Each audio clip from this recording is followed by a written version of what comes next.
Hi, I'm Jonas from Whole Body Chiro.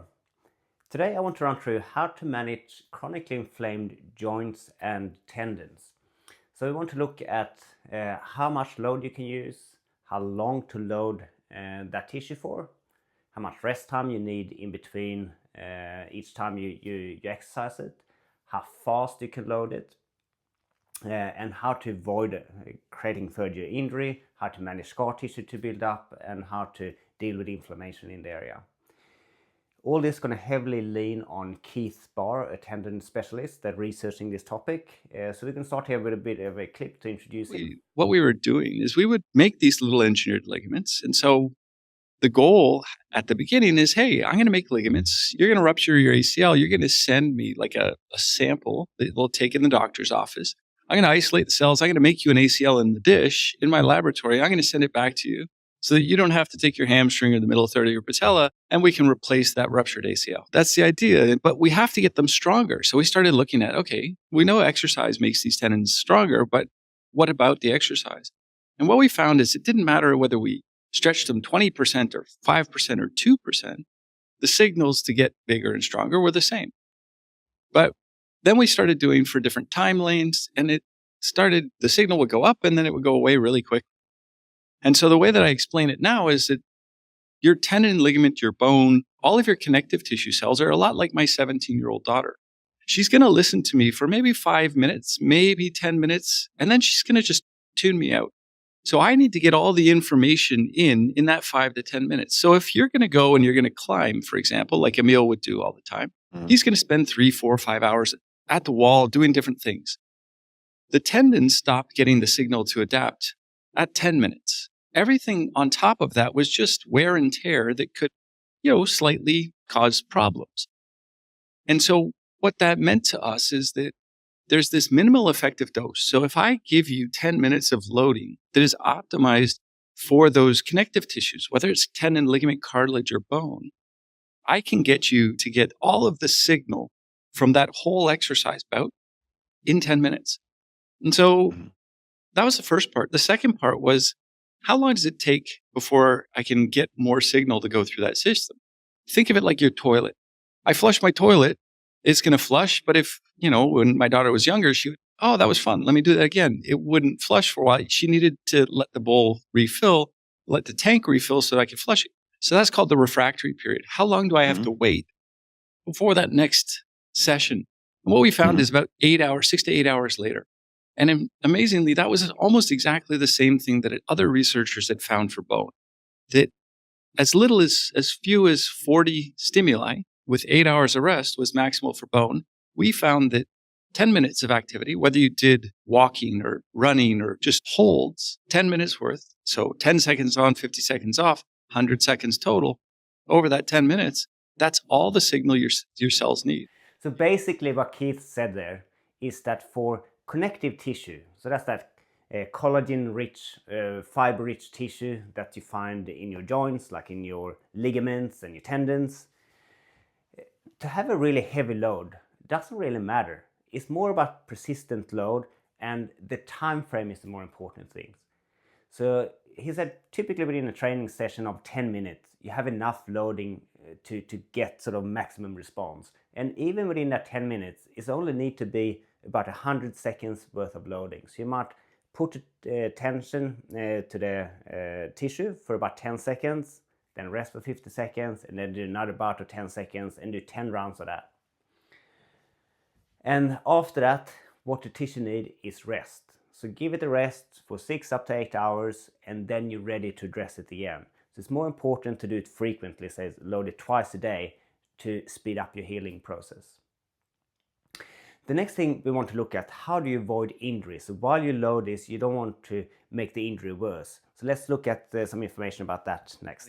This is like what I love about what I'm doing right now. So let's start with why the eccentrics, okay? And can you explain to people, just like if you're doing a bicep curl, folks, and you're lowering the weight after curling it up, that is the eccentric or negative portion of that movement. But you may be able to give more color for that. No, it's perfect. So when I'm curling up, that's my concentric move. When I'm holding it still, that's the isometric component. And when I'm lowering it, that's the eccentric component. All right. So when I'm completely healthy and when everything is working perfectly with my tendon, it doesn't really matter what I'm doing as much. The reason that I say that is that your tendons, like any other tissue in our body, it's not a homogeneous tissue. But what it is a mechanical tissue. And what that means is I'm passing load through it. And so if there's strong parts and there's weak parts, the load is going to go more through the strong parts because they're stiffer. And so when I load quickly, load goes through the strong parts. When I have an isometric hold, the strong part gets tired and the load then is put onto the rest of the tendon. The longer the isometric, the more evenly the signal is given to all of the cells within it.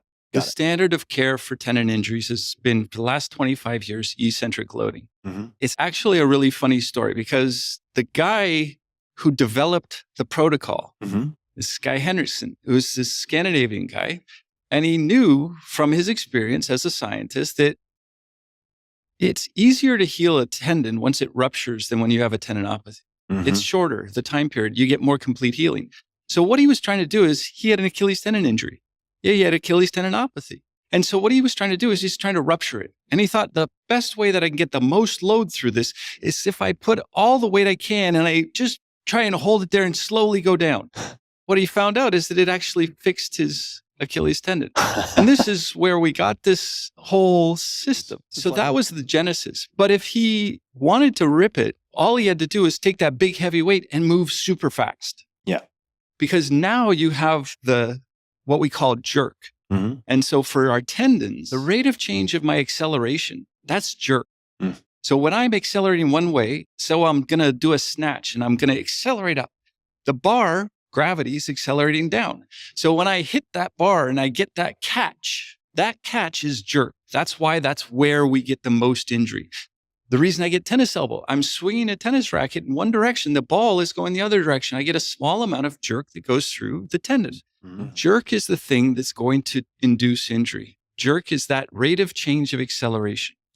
So now, the reason that eccentrics were working is because it wasn't about eccentric. It had nothing to do with that because Michael Kerr's beautiful work.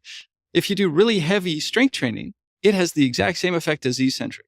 The reason is when I lift a weight that's heavy, I have to go slowly. The core of the eccentric training was to do a slow eccentric. It had nothing to do with the eccentric. It had nothing to do with the concentric, the velocity. And so when we realized that the velocity was the key, then we said, okay, what is it about velocity? So if we keep velocity at 0, now what we should see is we should see the biggest bang for our buck.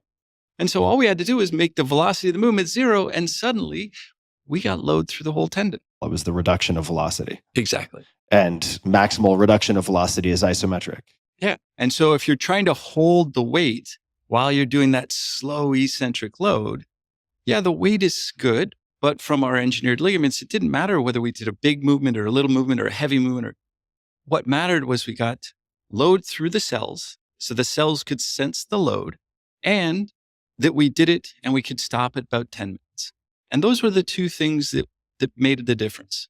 There's a beautiful set of papers done by this wonderful old Japanese professor named Hayashi. And what he did is he took a metal wire and he put it from the patella into the tibial plateau of a rabbit. He just tightened it so that there was no load going through the patellar tendon. And within 2 weeks, he had all of the indications that the tendon was scarred. Perfectly healthy tendon, but it had tons more cells. It had smaller collagen molecules and they were not directionally oriented. Those are the definitions of a scar. So if you have a scar, that's because you didn't get load through it. And so all I have to do in order to get load through this area is I just have to put a small amount of weight and just be patient. Right. And just for people who aren't seeing it, you're pulling from top to bottom. I'm pulling on the top and the bottom. Yeah. And now eventually the paper will tear right at the point where we put that original injury. The reason for that is because what happens is normally when our tendons are kind of ready to go or kind of just sitting there, we've got the weak spots and we've got the strong spots. The strong spots are shielding the weak spots from the stress. It's what we call stress shielding. And so all of the load is going through the strong bits.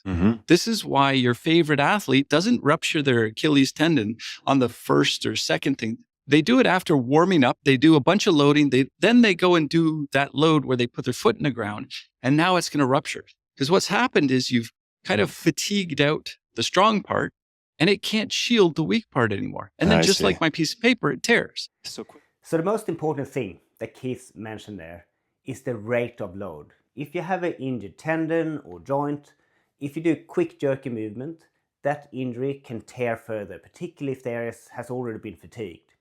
So what you want to do instead is a slowly controlled increased load. And if you do that, you can often tolerate even in quite a heavy load. So what happens when you have that controlled sustained load is that for the quick jerky load, you get the surrounding fibers around that damaged area. They take the brunt of the load and keep weight off that damaged fiber. And the problem with that is that a fiber that never gets loaded, the body responds by building more and more scar tissue in cross fibers and becomes disorganized, poorly functioning collagen or connective tissue there that doesn't function the way it's supposed to. But if you do that sustained loading, the surrounding protective fiber start to fatigue, and then this load spreads across to the damaged fiber. You get the signal that this is the direction that the load should go. I should build the fibers in that direction. It can start to remodel and heal in the right way. So as we said before, you don't need to do that for that long, 10 minutes twice a day. Now, when the injury first happened, what about then? If you have an acute chronic injury, what's the first steps to take to start to get its healing well from the beginning? Let's look at that next. A lot of people think inflammation equals bad. Let me turn it off. Let me gobble ibuprofen or leave while I'm icing everything that hurts. But I don't believe that is your particular recommendation for folks. Absolutely not. When is it right to inhibit inflammation and when is it not? Inflammation is absolutely essential to adaptation. There's a good study out of my former university, University of Illinois, Chicago, where they actually knocked out the inflammatory cells and they then gave a stimulus for muscle hypertrophy, and the animals couldn't hypertrophy their muscles nearly as well. We know that if you take high levels of vitamin C and high levels of vitamin E, you actually decrease aerobic adaptations because part of the stress is the reactive oxygen. So we know that. We know that if I take ibuprofen and I'm young and I've just done a heavy lift, I can decrease some of the adaptations. Or if I sit in an ice bath, I can decrease some of the muscle protein synthesis. It's going to lead me to bigger, stronger muscles. What we have to do is we have to find that balance between inflammation and anti-inflammatories. Again, we're going to go full circle to the start of the podcast and say, I am not going to use anti-inflammatories that are pharmaceuticals or other things. I am going to use load as an anti-inflammatory. The reason that your muscle feels sore after you've done a heavy lift is because there's inflammation within the tendon. The tendon has a little sensory organ called a Golgi tendon organ. What it does is it senses tension on the tendon. So if I put a whole bunch of water in there or fluid, now there's more pressure, and that's telling me that I've got more load on the muscle. I don't have a pain sensor, so I interpret that as pain. So if I do an isometric contraction, what I'm going to do is I'm going to squeeze all the water out of it, and that's going to get rid of the inflammation. So what I'm going to do is I'm going to do shorter duration isometric holds, like even 5-second isometric holds, are enough to squeeze the water out. And then I'm going to do that again. Go back 5 seconds. So I can go right to left. So I'm going to go 5 seconds onto my right leg. Then I'm going to go over and I'm going to do a side lunge to the left. Then I'm going to do 5 seconds on the left. What I'm trying to do there is I'm trying to use the loading and the muscle contraction to squeeze out the liquids from the connective tissues from the muscles. So now what I've done is instead of using something that's going to turn off everything, I'm just adding a little bit of minor load that's not going to cause my legs to get heavy or anything. It's just going to squeeze out some of the inflammation. And I start this the moment I twist my ankle. I sit there and I'm doing alphabets. So I'm going and doing capital letters where my toes are tracing the alphabet. And all I'm trying to do is I'm trying to make sure that I'm using load through the tendons and the ligaments that have just been sprained by that pull when I've twisted my ankle. And I can do that, and I can twist my ankle really badly. And I've done this where I've had a really bad inversion sprain, playing intramurals here with my lab. At 55, that's not the best thing to do.